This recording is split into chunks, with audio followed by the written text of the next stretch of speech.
వానదేవుడు. రామాపురంలో భూషయ్య అనే రైతు ఉండేవాడు. అతనికి 5 ఎకరాల పొలం ఉంది. ఆ పొలం మీద ఆధారపడి అతడు జీవనం సాగిస్తున్నాడు. కానీ నీటి కోసం బావి తవ్వించే స్తోమత లేక వర్షాల కోసం ఎదురు చూడసాగాడు. ఒకనాడు భూషయ్య, త్వరగా వానలు కురిస్తే నేను కూడా విత్తనాలు చల్లుకోవచ్చు, వానదేవుడు కరుణించి వెంటనే వానలు కురిపిస్తే బాగుండు అనుకున్నాడు. అతడి ప్రార్థన విన్న వరుణదేవుడు అతని కోరిక తీర్చాలనుకున్నాడు. ఆ రాత్రికి వానను కురిపించడం మొదలుపెట్టాడు. భూషయ్య ఎంతో సంతోషపడ్డాడు. ఆ గ్రామంలోనే శేషయ్య అనే ఒక ధాన్యం వ్యాపారి ఉన్నాడు. అతడు ధాన్యం కొని నిల్వ చేసి మంచి ధర లభించినప్పుడు అమ్మి లాభాలు గడిస్తాడు. అనుకోకుండా వర్షం కురియడంతో శేషయ్యకు ధాన్యం నిల్వలు ఏం చేయాలో తోచలేదు. అంత రాత్రివేళ కూలీలెవ్వరూ రారు. తానొక్కడూ బస్తాలను మోయలేడు. ధాన్యం తడిసిపోతే చాలా నష్టం వస్తుంది.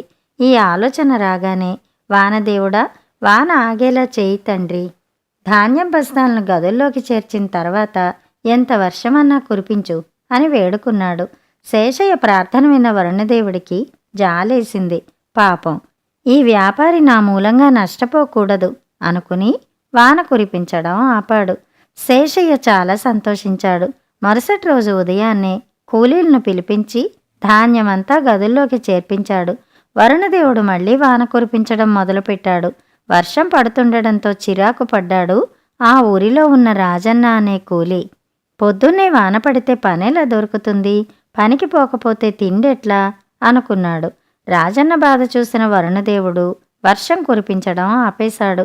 రాత్రిపూట మళ్లీ వర్షం కురిపించడం మొదలుపెట్టాడు. ఆ గ్రామంలో ఉన్న చిట్టెమ్మ అనే మహిళ ఆరుబయట మంచం వేసుకుని పడుకుంది. వర్షం పడుతుండడంతో లేచి మంచం తీసుకుని గుడిసె లోపలికి వెళ్ళింది. గుడిసె లోపల ఉక్కపోత, బయట వర్షం. ఆమెకు వానదేవుడి మీద కోపం వచ్చింది. ఈ వానకు వేళాపాళా లేదు. పగలంతా 10 ఇళ్లల్లో పాచి పనులు చేసేటప్పటికీ ఒళ్ళు హూనమైపోతోంది. కనీసం రాత్రిపూటనన్నా ఒక కునుకు తీద్దామంటే ఈ పాడు వానొకటి. పొద్దున్నే కురవచ్చు కదా, ఉదయాన్నే వాన పడితే పాచి పనులకు వెళ్లాల్సిన పని ఉండదు. నెల జీతాలే కాబట్టి వెళ్ళకపోయినా తన జీతం తనకొస్తుంది అనుకుంది చిట్టెమ్మ. చిట్టెమ్మ బాధ అర్థమైంది వరుణదేవుడికి. వర్షం కురిపించడం ఆపేశాడు.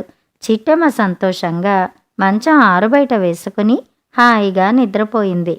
మరుసటి రోజు ఉదయాన్నే వర్షం కురిపించడం మొదలుపెట్టాడు వరుణదేవుడు. వెంటనే కూలి పనికి వెళ్లే రాజన్న గుర్తుకొచ్చి ఆగిపోయాడు. దాంతో వరుణదేవుడికి కోపం వచ్చింది. ఏ సమయంలో వానలు కురిపించినా ఎవరో ఒకరు అసౌకర్యానికి గురవుతూనే ఉంటారు. కాబట్టి తన ఇష్టం వచ్చినప్పుడు వానలు కురిపించాలనుకున్న వానదేవుడు అప్పటినుంచి తన ఇష్టానుసారం వానలు కురిపించడం మొదలుపెట్టాడు. కథ సమాప్తం. చదువు విలువ. సూరి అన్నిట్లోనూ మంచిదిట్ట. కానీ చదువంటే మాత్రం ససేమీరా పడేది కాదు. వాళ్ళ అమ్మ సీతమ్మ మాత్రం సూరికి ఏదోలా 4 ముక్కలు నేర్పించి దారిలో పెట్టాలని చూసేది. నాకేమమ్మా, కావాలంటే ఏ పనైనా చేసుకుని జీవించగలను, కాలం వృధా చేసుకుంటూ చదువు నేర్చుకోవడం ఎందుకు అనేవాడు. సీతమ్మ సూరికి నచ్చచెప్పలేకపోయేది. ఇది ఇలా ఉండగా ఒక పర్యాయం సూరి పొలం పనులు పూర్తి చేసి ఇంటికి వచ్చాడు. సీతమ్మ సూరిని భోజనానికి పిలిచి వడ్డించింది. సూరి తనకి ఎంతో ఇష్టమైన గుత్తి వంకాయ కూర రుచి చూశాడు. అందులో అసలు ఉప్పు లేదు. బహుశా పని తొందరలో వేయడం మరిచి ఉంటుందని భావించి చిరాకు పడుతూ తల్లిని పిలిచి విషయం చెప్పాడు సూరి. ఒక్క ఉప్పు లేకపోతే లోటేమిటి, తినరాదు అన్నది సీతమ్మ. సూరి చిరాకు పడుతూ, ఉప్పు లేకుండా కూర వండడం ఇప్పుడే చూశాను, ఎన్ని వేస్తే మాత్రం ఉప్పులేని కూర రుచిగా ఉంటుందా అని అడిగాడు. అందుకు సీతమ్మ నవ్వి, నాయనా, కూరకి ఉప్పు ఎంత అవసరమో మనిషికి విద్య కూడా అంతే అవసరం. ఎన్ని వేసినా కూరలో ఉప్పు వేయకపోతే ఆ లోటు లోటుగానే ఉండిపోతుంది. మానవుడికి ఎన్ని నేర్పులున్నా అవసరమైన చదువు లేకపోయినట్టయితే అవన్నీ బూడిదలో పోసిన పన్నీరవుతాయి. ఇప్పటికైనా నా మాట విని ప్రయోజకుడివికా అన్నది. తల్లి మాటలు విన్న సూరికి జ్ఞానోదయం కలిగింది. కథ సమాప్తం. గెడ్డంలాగిన నేరం. సువిశాల సామ్రాజ్యానికి చక్రవర్తి అయిన అక్బర్ పాదుషా ఒకనాడు అంతఃపురంలో మహారాణితో మాట్లాడుతూ ఉండగా ఆ పక్కనే 2 సంవత్సరాల వయసు ఉన్న యువరాజు కొయ్యగుర్రం మీద కూర్చుని ఆడుకుంటున్నాడు. కొడుకును చూసి ముచ్చటపడుతూ, రారా యువరాజా, నా దగ్గరకు రా అంటూ చేతులు చాపాడు పాదుషా. యువరాజు తప్పటడుగులు వేస్తూ తండ్రి వద్దకు వచ్చాడు. ఆ పసివాడికి గుబురుగా పెరిగిన పాదుషా గెడ్డం చూడగానే చాలా సంతోషం కలిగింది. వెంటనే అతడు 2 చేతులతో పాదుషా గెడ్డం గట్టిగా పట్టుకుని కిందకి లాగడం ప్రారంభించాడు. పాదుషా ఎంతో కష్టపడి పసివాడికి చక్కెలి గింతలు పెట్టి గెడ్డం పట్టు విడిపించుకున్నాడు. అలా కొంచెంసేపు వినోదంగా పుత్రుడితో కాలక్షేపం చేసి తన కొలువు కూటానికి బయలుదేరి వెళ్ళాడు. సభామందిరంలో అడుగు పెట్టగానే సభ్యులందరూ సగౌరవంగా లేచి నిల్చున్నారు.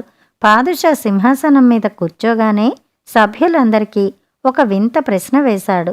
నా గెడ్డం పట్టిలాగిన వాడికి ఏమి శిక్ష విధించాలి అని ప్రశ్నించాడు.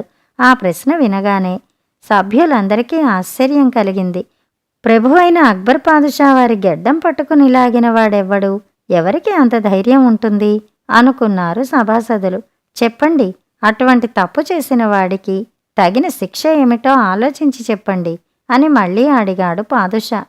ఒక సభ్యుడు లేచి, జహాపనా, ఆ దుష్టుడికి తప్పకుండా ఉరిశిక్ష విధించాలి అన్నాడు. మరో సభ్యుడు లేచి, జహాపనా, అతన్ని కాకులకు గద్దలకు ఎరవెయ్యాలి అన్నాడు. ఆ సమాధానాలు వినగానే అక్బర్ పాదుషా మండిపడ్డాడు. చాలు చాలు, ఇక ఆపండి. నా గెడ్డం లాగిన వాడికి అవి తగిన శిక్షలు కానే కావు అన్నాడు పాదుషా. ఎంత దుష్టుడికైనా మరణశిక్ష కంటే గొప్ప శిక్ష ఏమిటో సభ్యులెవ్వరికీ ఎంతకూ అర్థం కాలేదు. అందరూ మౌనంగా ఊరుకున్నారు. బీర్బల్ వైపు చూశారు. బీర్బల్ లేచి నిల్చున్నాడు. పాదుషా వైపు పరిశీలనగా చూస్తూ, జహాపన, తమ గెడ్డం లాగిన వాడికి తియ్యని మిఠాయిలు తినిపించాలి, అదే తగిన శిక్ష అన్నాడు. అది విని సభ అంతా ఆశ్చర్యంతో అవాక్కైపోయింది. ఈ బీర్బల్కి మతిపోయినట్టుంది. పాదుషా వారి గెడ్డం లాగిన వాడికి తీపి మిఠాయిలు తినిపించాలా?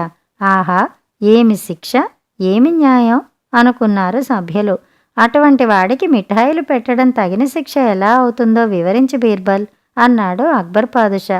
బీర్బల్ వినయంగా, మనవి చేస్తాను జహాపన, నిజానికి ఈ లోకంలో తమ గెడ్డం పట్టిలాగే ధైర్యం ఎవరికి ఉంటుంది? అటువంటి సాహసం చేయగల వాళ్ళు యువరాజో మహారాణో అయి ఉంటారు. వారికి తమరు వేయదగిన శిక్ష అదే కదా అని విన్నవించుకున్నాడు. అది విని అక్బర్ పాదుషాతో పాటు సభలోని వారంతా హాయిగా నవ్వుకున్నారు. అక్బర్ పాదుషా బీర్బల్ వైపు అభినందనపూర్వకంగా చూశాడు. బీర్బల్ వినయంగా నమస్కరించాడు. కథ సమాప్తం. కథల కంచికి మనం ఇంటికి.